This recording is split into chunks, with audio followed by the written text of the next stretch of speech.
porque nada hay imposible para Dios. La gracia del Señor para todos ustedes, queridos hermanos. Recibamos el Santo Evangelio para este día en actitud de oración al Espíritu Santo, en el nombre del Padre, y del Hijo, y del Espíritu Santo. Amén.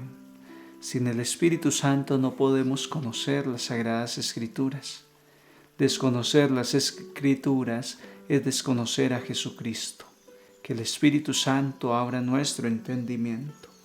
Oh Espíritu Santo, amor del Padre y del Hijo, inspírame siempre lo que debo pensar, lo que debo decir, cómo debo decirlo, lo que debo callar, cómo debo actuar, lo que debo hacer para gloria de Dios, bien de las almas y mi propia santificación.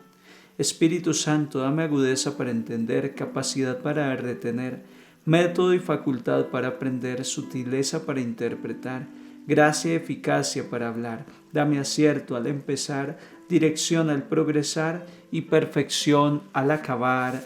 Amén. Espíritu Santo, ilumínanos y santifícanos. Les comparto el Evangelio de San Lucas en el capítulo 12, versículos 8 al 12. En aquel tiempo dijo Jesús a sus discípulos: si uno se pone de mi parte ante los hombres, también el Hijo del Hombre se pondrá de su parte ante los ángeles de Dios.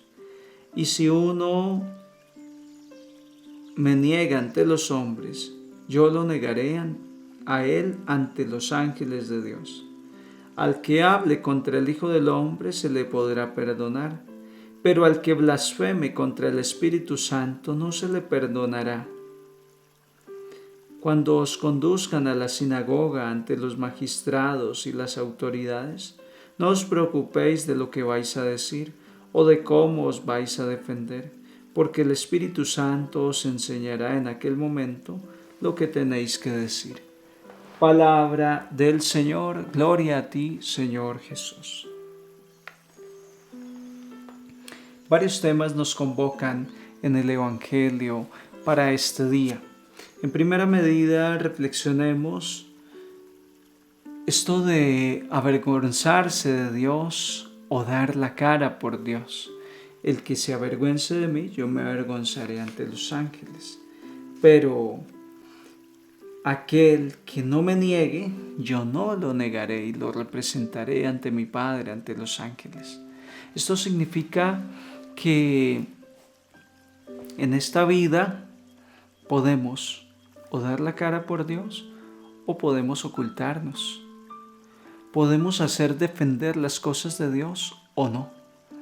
Es muy común en esta época que se hable mal de la Iglesia Católica, que se tome en burla los dones de la fe como es el sacerdocio, la Eucaristía, a los religiosos, las cosas santas de Dios, la Sagrada Escritura.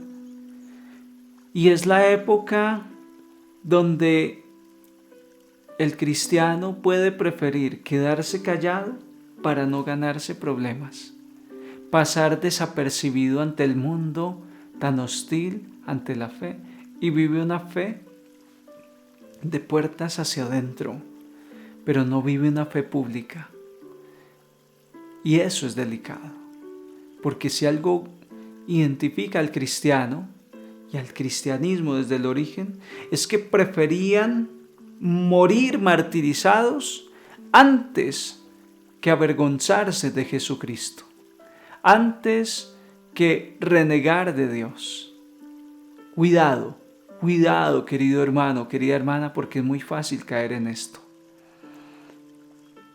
Ay, ¿qué van a decir de mí en el grupo si yo digo que no estoy de acuerdo con lo que están diciendo, con lo que están comentando?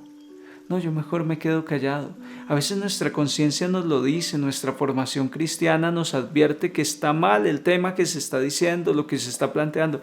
Y nosotros como perros mudos, callados. No te vayas a avergonzar de Dios. Ahí es el momento de dar la cara por Dios. Ahí es el momento de defender la fe católica. Segundo tema de reflexión.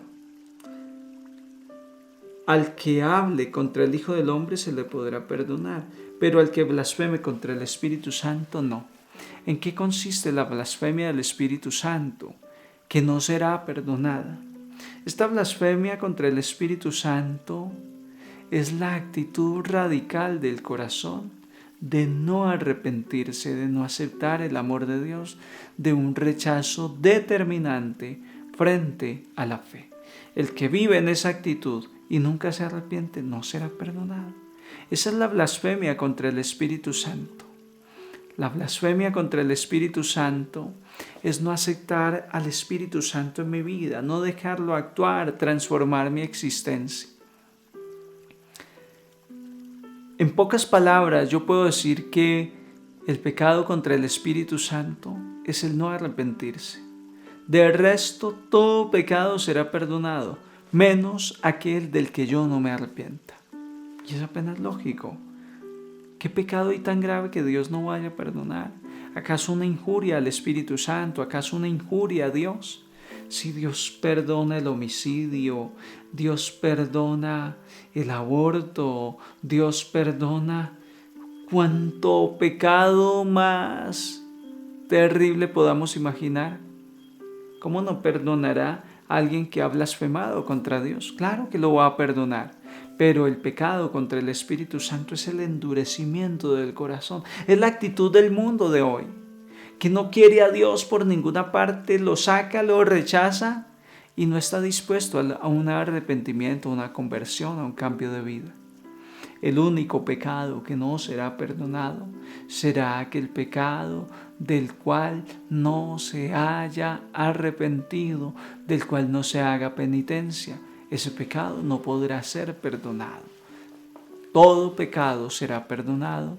El pecado por el cual no le pidamos a Dios que nos perdone, pues por ese pecado Dios no nos podrá perdonar, porque Dios no nos puede obligar a recibir su perdón.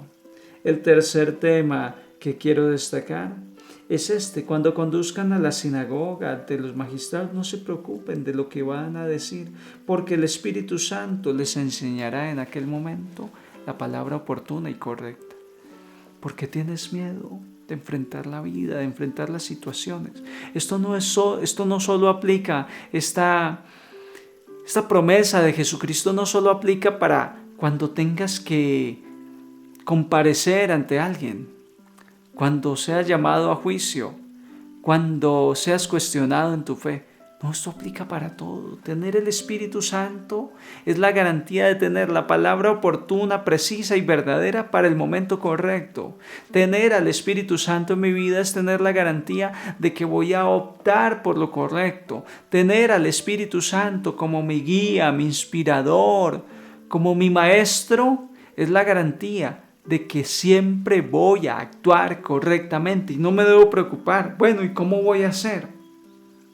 ¿Y cómo lo voy a lograr? No, de eso no se preocupe, de eso se preocupa la gente del mundo. Pero alguien que tiene el Espíritu Santo, alguien que ora fuerte al Espíritu Santo, alguien que vive su fe católica en radicalidad, que vive su fe católica al límite, no anda preocupado por esas tonterías. De qué dirán, de cómo voy a hacer y de dónde voy a sacar el dinero y de dónde voy a resolver esta situación. No te preocupes. El Espíritu Santo en su momento te dará la respuesta correcta. Tendrá respuesta para todo. Esa ha sido mi experiencia. Una respuesta concreta y oportuna para toda circunstancia que se presente en mi vida. Eso quiere hacer el Señor contigo. Quiere que sepas responder frente a una situación de enfermedad. El Señor quiere que sepas responder frente a una situación de pérdida de un ser querido. El Espíritu Santo te va a enseñar a responder ante la situación del engaño de tu esposo, de tu esposa, una infidelidad. El Espíritu Santo te va a enseñar qué hacer en ese momento. Te va a enseñar qué hacer frente a un despido laboral. Y así en cada circunstancia de la vida. Esto no es solo ante los tribunales.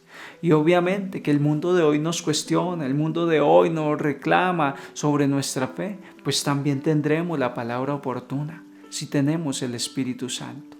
Por eso desde hace mucho tiempo les he insistido que es muy oportuno al leer la Sagrada Escritura hacer una oración al Espíritu Santo. Y no solo al leer la Sagrada Escritura, al hacer cada cosa Pídele al Espíritu Santo. Él es la sabiduría, la omnipotencia, es la omnisciencia. El Espíritu Santo es todas las cualidades divinas juntas. Lo sabe todo, lo conoce todo. Pues si lo tenemos como nuestro guía, no fallaremos. La gracia del Señor esté con todos ustedes en este día. Les bendigo en el nombre del Padre, el Hijo y del Espíritu Santo. Un santo día en el Señor para todos.